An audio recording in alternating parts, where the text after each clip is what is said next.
بسم اللہ الرحمن الرحیم الحمدللہ رب العالمین وصلی اللہ علی محمد وآلہ الطاہرین ولعنۃ اللہ علی اعدائهم اجمعین الی قیام یوم الدین انا للہ وانا الیہ راجعون۔ نہایت افسوس کے ساتھ اس موضوع کو ڈسکس کیا جا رہا ہے کہ پاکستان میں سیالکوٹ میں ذکر محمد و آل محمد علیہم السلام بیان کرنے کے جرم میں توہین رسالت کی تہمت لگا کر دوران ذکر نواس رسول جناب شہید نوید عاشق بی صاحب کو دوران مجلس شہید کر دیا۔ اب اس بارے میں ہم کچھ ڈسکشن کرتے ہیں۔ سب سے پہلا موضوع تو یہ کہ اس جانب ہمیں توجہ دینی ہوگی کہ پاکستان میں جو شدت پسندی ہے، اب شدت پسندی کے اسباب کیا ہیں؟ تو کچھ دن پہلے جلوس نکالا گیا تھا ان کے خلاف، اور جلوس نکالنے والا جو گروہ تھا وہ اشرف جلالی کا تھا، اور یہ وہ لوگ ہیں کہ جو کبھی توہین رسالت کے نام پر ایک مسیحی جوڑے کو بھٹے میں ڈال دیتے ہیں، جبکہ وہ خاتون کہ جن کا نام تھا شمع بی بی اور ان کے شوہر کا نام تھا شہزاد مسیح، اور یہ خاتون حاملہ تھیں اور 4 سال کا بچہ دیکھ رہا تھا یہ منظر۔ تو کبھی ہم دیکھتے ہیں کہ آسیہ بی بی کا ایشو بنایا جاتا ہے، اور جب اس کیس میں کچھ ڈسکشن کرتے ہیں سلمان تاثیر صاحب تو ان کو قتل کر دیا جاتا ہے، جبکہ وہ توہین رسالت کے کسی بھی اعتبار سے مرتکب نہیں تھے۔ انہوں نے یہ کہا تھا کہ اس قانون کو مس یوز نہ کیا جائے۔ تو پھر ہم کبھی دیکھتے ہیں کہ کمسن مسیحی بچی کو قرآن کی توہین کے جرم میں سزا دینے کی کوشش کی جاتی ہے، جبکہ وہ قرآن خود ایک مسجد کے ملا نے جلایا تھا۔ تو کبھی ہمیں وہ منظر نظر آتے ہیں کہ ایک بینک مینیجر کو توہین رسالت کے نام پر ایک وہاں کے پیون نے قتل کر دیا۔ تو کبھی ہم دیکھتے ہیں کہ ایک یونیورسٹی کے نوجوان مشال خان کو، کیونکہ وہ پڑھا لکھا اور اچھا نوجوان تھا، تو نام نہاد اور دین کا نام مس یوز کرنے والے شدت پسند طالب علموں نے اس طالب علم کو بے دردی کے ساتھ قتل کر دیا۔ تو یہ تو ہم نے مثالیں دیں کچھ ان لوگوں کی کہ جو غیر مسلم تھے، اور کچھ ان لوگوں کی کہ جو خود اہل سنت تھے۔ اب یہ ذہن میں رہے کہ مسئلہ پاکستان میں صرف شیعہ سنی نہیں ہے۔ دیوبندی بریلویوں کو مسلمان نہیں سمجھتے، بریلوی دیوبندیوں کو مسلمان نہیں سمجھتے، دیوبندی بریلویوں کو مسلمان نہیں سمجھتے، یہ دونوں اہل حدیث کو مسلمان نہیں سمجھتے، اہل حدیث ان دونوں کو مسلمان نہیں سمجھتے، اور یہ مل کر شیعوں کے خلاف الٹی سیدھی باتیں کرتے ہیں۔ لیکن ہم سب کو مسلمان سمجھتے ہیں، ہاں ڈنکے کی چوٹ کہتے ہیں کہ ہر وہ شخص کہ جس نے رسول آل رسول کی مخالفت کی اس پر لعنت ہو، اور ہر وہ شخص کہ جو رسول آل رسول کے بغض پر مرا اسے جہنم نصیب ہو، اور ہر وہ شخص چاہے وہ کسی بھی دین و مذہب کا ہو اگر وہ رسول آل رسول سے محبت کرتا تھا تو خداوند تبارک و تعالیٰ اس کی مغفرت فرمائے۔ پہلے مرحلے میں توجہ دلائیں کہ یہ شدت پسندی آپس ہی میں ہے، لہٰذا یہ تینوں مذاہب ایک دوسرے کے مردوں کے لیے رحمت کی دعا نہیں کرتے۔ ان میں سے آپ کسی بھی مکتب فقہ اہل سنت سے سوال کر لیں، کیا نکاح ہو سکتا ہے دوسرے مکتب میں، یا نکاح کوئی پڑھا سکتا ہے، یا ان کی مسجد میں یعنی بریلویوں کی مسجد میں دیوبندی اور دیوبندیوں کی مسجد میں بریلوی، یا ان کی مسجد میں کوئی اہل حدیث یا اہل حدیث کی مسجدوں میں یہ لوگ آ کے نماز پڑھا سکتے ہیں، کیا ان کی نماز جنازہ پڑھائی ہوئی صحیح ہوگی؟ تو آپ کو جواب ملے گا نہ۔ اب اس جانب توجہ دلائیں کہ عالم اسلام میں جو توہین رسالت کا سلسلہ ہے، اب اگر یہ ہماری جانب یعنی مذہب حق اہل بیت کی جانب توہین رسالت کے عنوان سے اگر رخ کیا گیا تو ہم پورا حق رکھتے ہیں یہ بتانے کا کہ دنیا بھر میں جہاں جہاں توہین رسالت ہو رہی ہے وہ کتب اہل سنت کی وجہ سے ہو رہی ہے۔ چاہے وہ کتاب کہ جس کا نام بھی لینا مناسب نہیں ہے جو انڈیا میں لکھی گئی رنگیلا رسول، اس کے تمام حوالے کتب اہل سنت خصوصاً صحاح ستہ کے تھے، اور چاہے وہ کتاب کہ جو سلمان رشدی نے لکھی سیٹینک ورسز، اس کا دار و مدار بھی کتب اہل سنت کی ایک مشہور ترین روایت ہے کہ جسے کہا جاتا ہے حدیث غرانیق، اور ان قریب اسے ہم ڈسکس کریں گے۔ اور چاہے دیگر جو موضوعات دنیا بھر میں اشرف الانبیاء کے خلاف اٹھ رہے ہیں، جیسا کہ انڈیا میں نیپور شرما نے جو کچھ ڈسکس کیا اشرف الانبیاء حضرت محمد مصطفیٰ صلی اللہ علیہ وآلہ وسلم کی شادی سے ریلیٹڈ، تو وہ بھی ایک جھوٹی داستان تھی جو کتب اہل سنت میں جناب عائشہ کی فضیلت کو بڑھانے کے لیے اور جناب حضرت صدیقہ طاہرہ حضرت ام المؤمنین خدیجۃ الکبریٰ صلوات اللہ وسلام علیہا کی حیثیت کو کم کرنے کی ایک سازش تھی، کہ جس سازش کا نتیجہ توہین رسالت کی صورت میں نکلا اور نکل رہا ہے۔ بس سب سے پہلے ہم توجہ دلائیں کہ اس وقت ہمارے مخاطب تمام پاکستانی ہیں، چاہے وہ کسی بھی دین کے ہوں، اور خصوصاً ہمارے برادران اہل سنت ہیں جو ہمارے بھائی ہیں، جو ہماری جان ہیں، ان کے قدم ہمارے سر آنکھوں پہ ہیں، اور ہمارا جتنا بھی ڈسکشن ہے وہ عوام اہل سنت سے نہیں ہے، ان کے ان ملاؤں سے ہے کہ جن کی خباثت کو وہ بھی جانتے ہیں،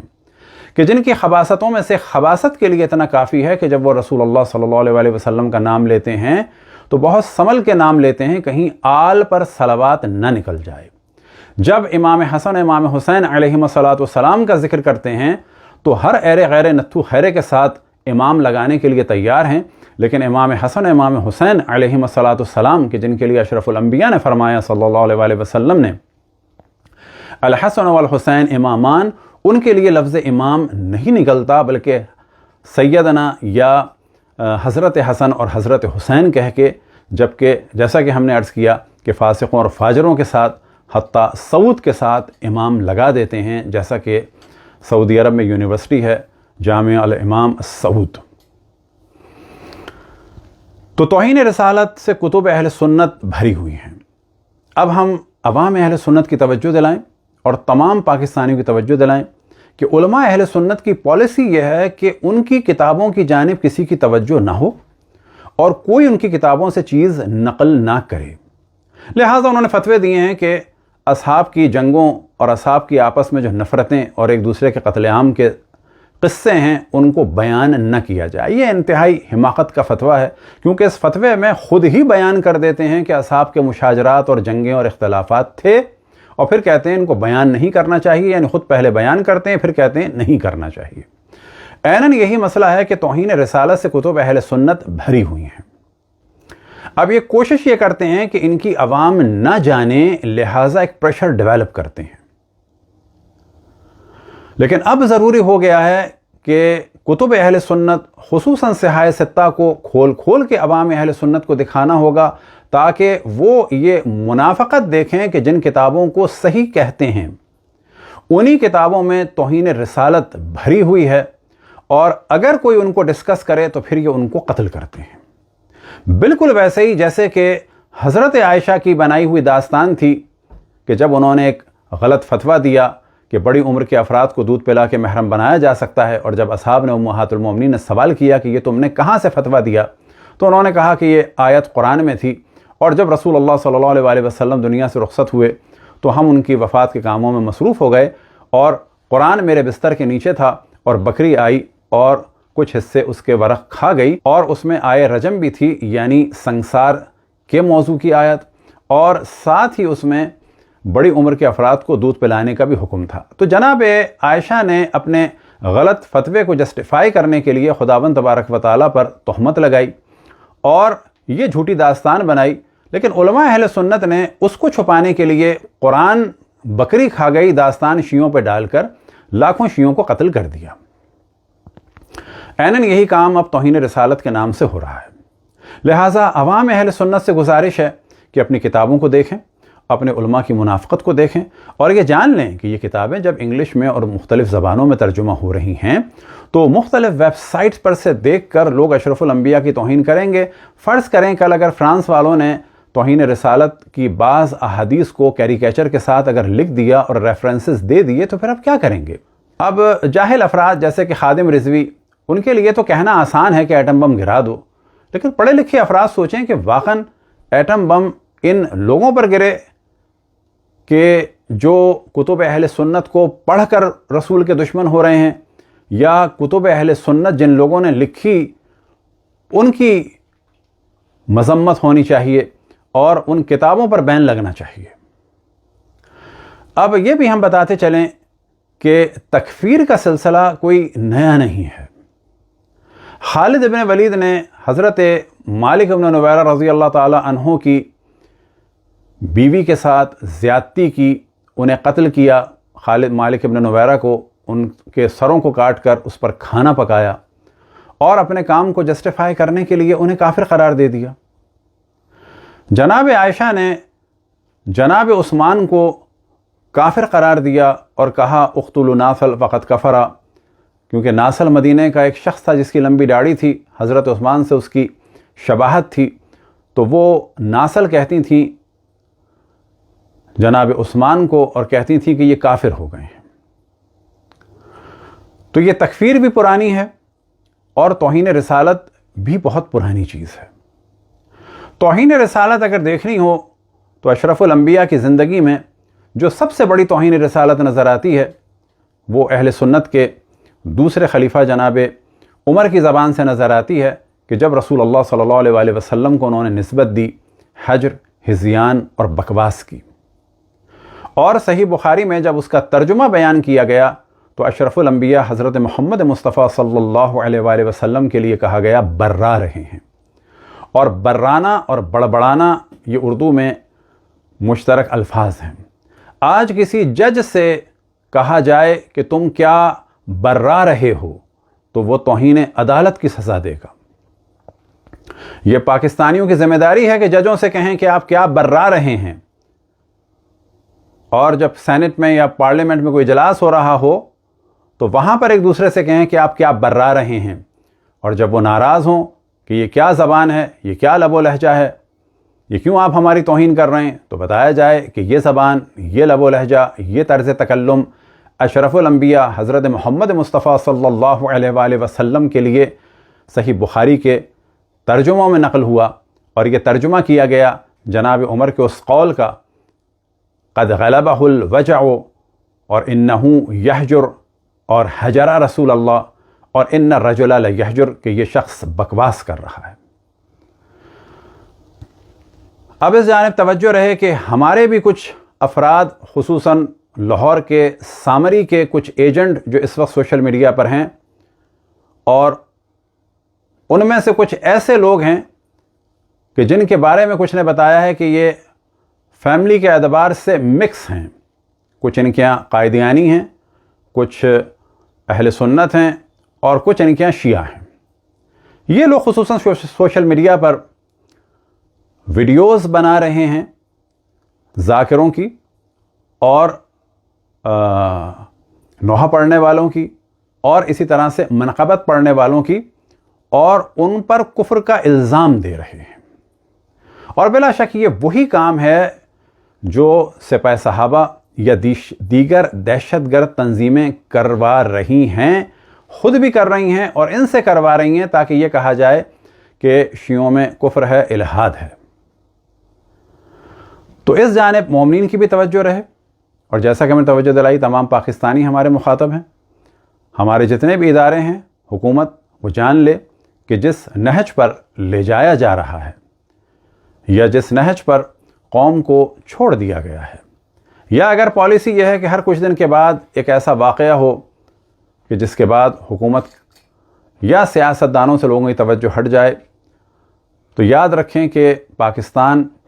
بدتر سے بدتر ہوتا چلا جائے گا۔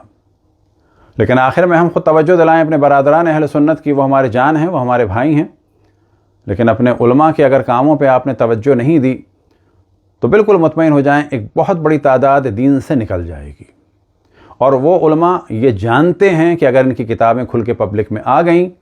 تو واقعاً لوگ دین سے نکل جائیں گے۔ اور اہل بیت کے چاہنے والے یعنی شیعہ مولا امیر المؤمنین علیہ الصلوۃ والسلام، یعنی ہم اشرف الانبیاء حضرت محمد مصطفیٰ صلی اللہ علیہ وآلہ وسلم کے بعد سے اور ان کے زمانے سے اہل بیت علیہم السلام کا ساتھ دیتے رہے اور ان کو صحیح معنی میں قرآن اور اہل بیت کو اسلام کا سورس سمجھتے ہیں، اور ہم اشرف الانبیاء کے حکم سے قرآن اور اہل بیت کو اسلام کا مین سورس سمجھتے ہیں، ہم دین انہی سے لیتے ہیں۔ اور اہل بیت کے مقابلے میں یہ جو باغیانہ تحریکیں اٹھیں، جو توہین رسالت سے شروع ہوئیں، توہین اہل بیت سے شروع ہوئیں، کہ جس کا ہر وقت ایک جلوہ نظر آیا، کبھی جناب سیدہ سلام اللہ علیہا کی شہادت، کبھی مولا امیر المؤمنین کی شہادت، کبھی امام حسن کی شہادت، اور پھر ان کے جنازے پہ تیر چلانا، تو کبھی امام حسین کی شہادت، اور رسول کی بیٹیوں کو اسیر کرنا۔ ان چیزوں کو ہم ڈسکس کرتے رہے، لیکن عوام اہل سنت جو ہمارے بھائی ہیں وہ دیکھیں کہ ان کے علماء مظلومیت اہل بیت کو چھپاتے رہے، اور چھپانے کے لیے کبھی پتھراؤ کرتے رہے اور کبھی تہمتیں لگاتے رہے کہ شیعہ بچے کاٹتے ہیں، تھوک کے پلاتے ہیں، یا شب عاشور معاذ اللہ چند برے کام کرتے ہیں، صرف کس لیے کہ مجرموں کی جانب سے توجہ ہٹائی جائے، کیونکہ مجالس امام حسین مجرموں کے چہرے سے نقاب ہٹاتے ہیں۔ اب اگر یہی کیفیت رہی تو تحریک لبیک کے افراد ہوں یا جلالی جیسے دشمن رسول آل رسول کے افراد ہوں، وہ یہ جان لیں کہ یہ ہمارا حق ہے کہ آپ کو اور آپ کی عوام کو صحائے ستہ میں جو توہین رسالت ہے اس سے آشنا کریں، اس کے اردو ورژن بھی دکھائیں اور اس کے دیگر زبانوں کے ورژن بھی دکھائیں، تاکہ اوروں کو بھی پتہ چلے کہ یہ وہ کتابیں ہیں جو توہین رسالت کا مصدر ہیں، جو توہین رسالت کا مبدا ہیں، جو توہین رسالت کا ایک ڈھیر ہیں، اور ان کتابوں کو بچانے کے لیے یہ اتنا شور کیا جا رہا ہے۔ اور اس شور کو بڑھانے کے لیے اگر شیعہ نے اہل بیت علیہم السلام کو ٹارگیٹ کیا تو بلا شک یہ ہماری پوری قوم کی ذمہ داری ہے، بچوں کی ذمہ داری ہے کہ صحائے ستہ اور دیگر کتب میں، اور اسی طرح سے دیوبندی اور بریلوی علماء نے جو اشرف الانبیاء حضرت محمد مصطفیٰ صلی اللہ علیہ وآلہ وسلم کی شان میں گھٹیا الفاظ اور عبارتیں استعمال کیے ہیں، ان کے اسکین نکالیں، ان کو ریکارڈ کریں، ان کو دنیا بھر میں بھیجیں، اور خصوصاً ہمارے برادران اہل سنت کی توجہ دلائیں۔ اور تیسری دفعہ ہم کہیں کہ برادران اہل سنت ہمارے بھائی ہیں، ہماری جان ہیں، ان کے قدم ہمارے سر آنکھوں پہ، لیکن ان کے فاسق اور فاجر اور درباری ملاؤں اور ان کے درمیان زمین تا آسمان فرق ہے۔ ہم ان کے ملاؤں کے جو دشمن رسول آل رسول ہیں ان کے مخالف ہیں اور رہیں گے جب تک کہ وہ رسول آل رسول کے فضائل بیان نہ کریں، اور رسول کے والدین کی توہین کا سلسلہ جب تک وہ نہیں چھوڑیں گے تو ہم ان کو اسی طرح سے نشانہ بناتے رہیں گے۔ دعا ہے کہ خداوند تبارک و تعالی رسول اللہ صلی اللہ علیہ وآلہ وسلم اور اہل بیت علیہم السلام سے چاہنے والوں اور ان کے ماننے والوں کی حفاظت فرمائے، اور فضائل اور مصائب رسول آل رسول کو بیان کرنے کی توفیق عطا فرمائے، اور آخر میں دعا کریں کہ خداوند تبارک و تعالی بحق محمد وآل محمد، خادم محمد وآل محمد و ذاکر محمد وآل محمد علیہم السلام جناب نوید عاشق BA صاحب کے درجات کو بلند سے بلند فرمائے، اور محمد وآل محمد علیہم السلام کے ساتھ محشور فرمائے، اور زیادہ ان کا قرب عطا فرمائے، اور دشمنان محمد وآل محمد چاہے کسی بھی زمانے کے ہوں ان پر خداوند تبارک و تعالیٰ کی لعنت ہو۔ ہر وہ شخص کے جو رسول آل رسول کے مقابلے میں کھڑا ہوا، ہر وہ شخص کے جس نے رسول آل رسول کو اذیت دی، ہر وہ شخص کے جس نے رسول آل رسول کو تڑپایا، ان سب پر خداوند تبارک و تعالیٰ کی، ملائکہ کی، انبیاء کی، اوصیاء کی اور مومنین جن و انس کی لعنت ہو۔